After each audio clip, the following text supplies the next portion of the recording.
C'est facile, hein. Ça fait demi-heure qu'on le remue le truc, mais c'est facile.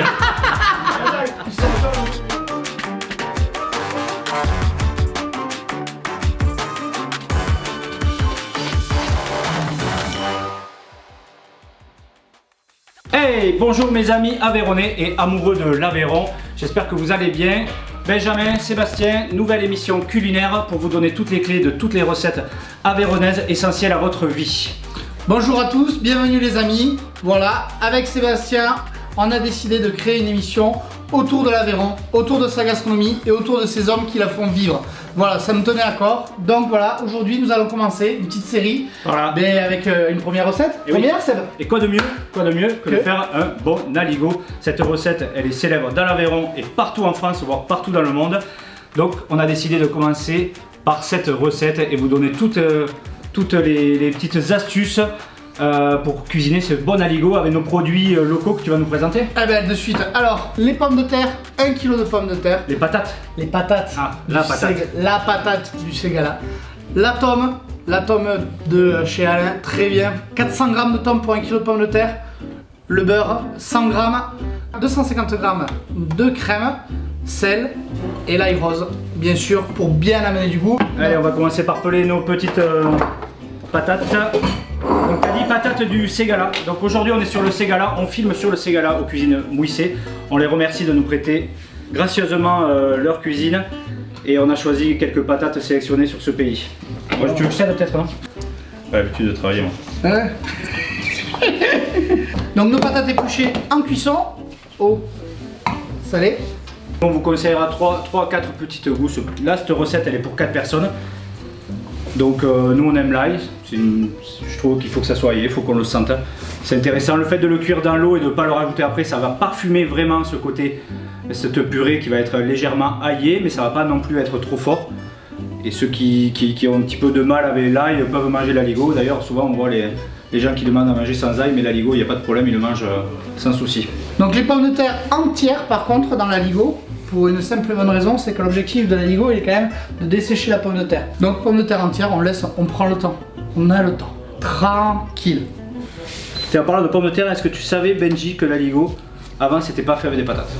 C'était fait avec du pain, non? C'était fait avec du pain.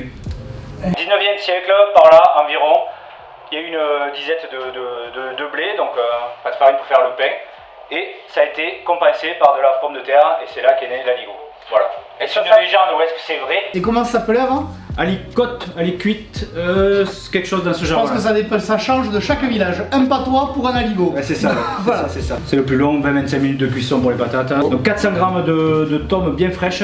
Ici, la tome vient de chez monsieur Alain Mazard, d'accord, à Camboulazé, exactement le Pouget. L'objectif, ça va être aussi de mettre en avant l'agriculture, l'agricole, le monde qui nous fait vivre, nous restaurateurs.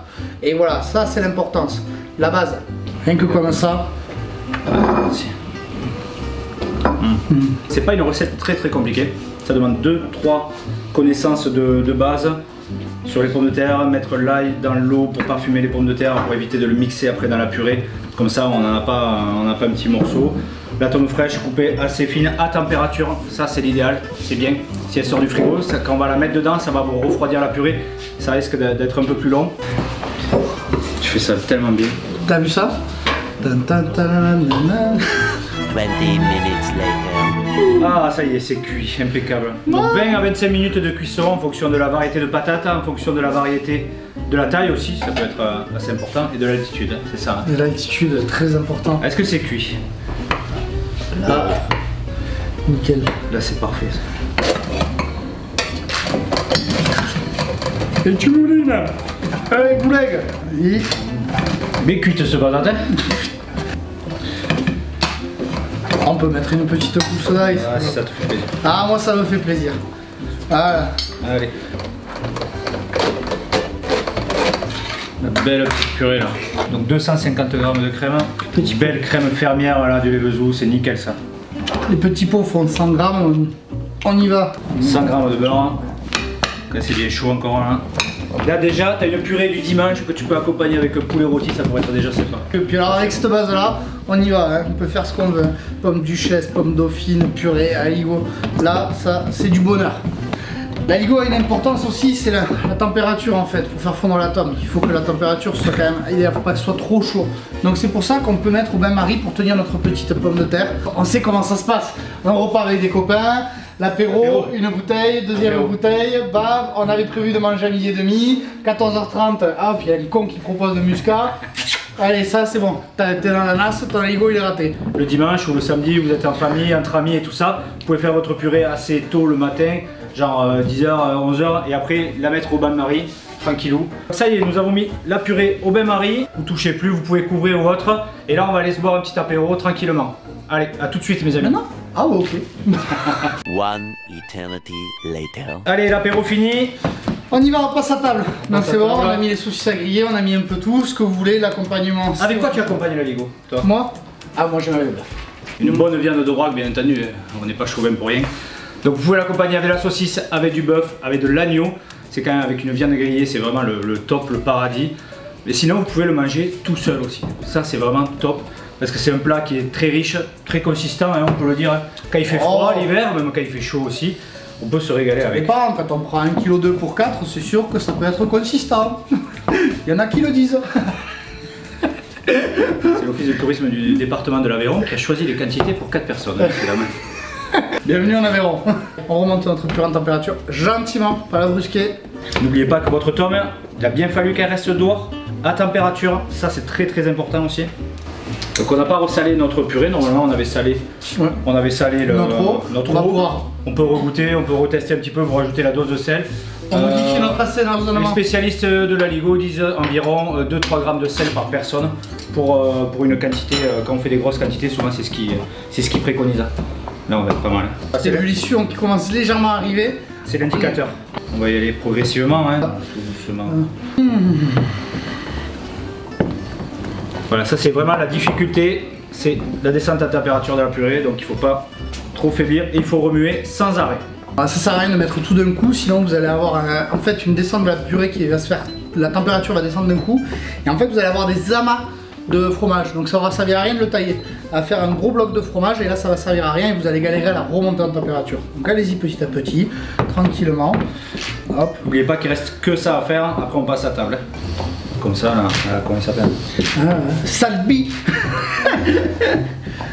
On a Tombi aussi, la tome fraîche. Là tu vois, quand tu commences un petit peu à forcer là. Ah mais c'est ça qui est bien là. Allez. Tant que tu m'éponges pas le front, c'est bon. Je vais tout te mettre hein, dans la casserole. Ah oui, je vais te remplacer un petit peu. Allez, vas-y, Allez, c'est parti. Voilà, une bonne spatule aussi.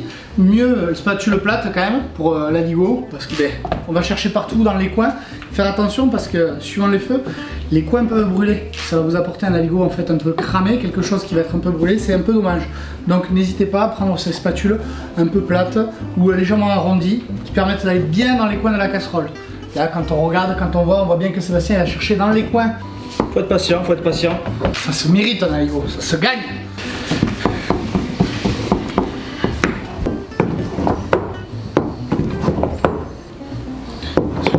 Je te nettoie le bord.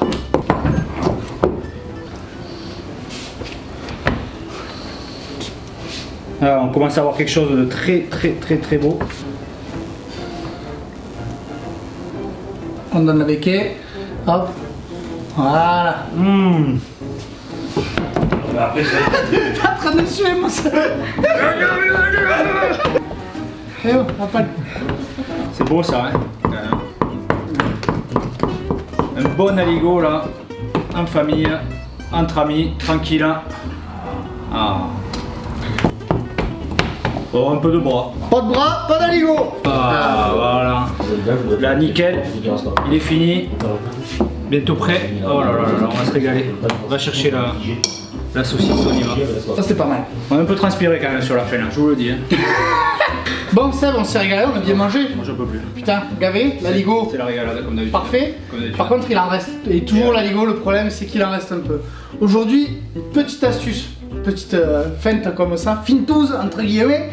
Comment passer le petit reste d'aligot? Allez, on va faire une petite recette, 2 minutes. Simple et efficace. Quand tu fais un repas avec un peu d'aligot, avec les copains, tout ça machin, on sait que le dimanche midi t'as mangé bien. Maman le soir elle te dit, ouh, je ferais bien qu'une petite salade. Écoute, on va faire une petite salade, y a pas de souci. On prend notre petit reste aligot. 2 œufs, un peu de crème au mixeur. Une noix de beurre, d'accord. Une petite noix de beurre. Alors je suis allé au marché samedi, j'ai récupéré quelques carottes, tanous, asperges, poireaux, un petit morceau de jambon de coche. C'est histoire de, hop, agrémenter gentiment notre petite salade parce que c'est bon, on a mangé l'aligot, on a mangé la viande, on a bu l'apéro. Le lendemain.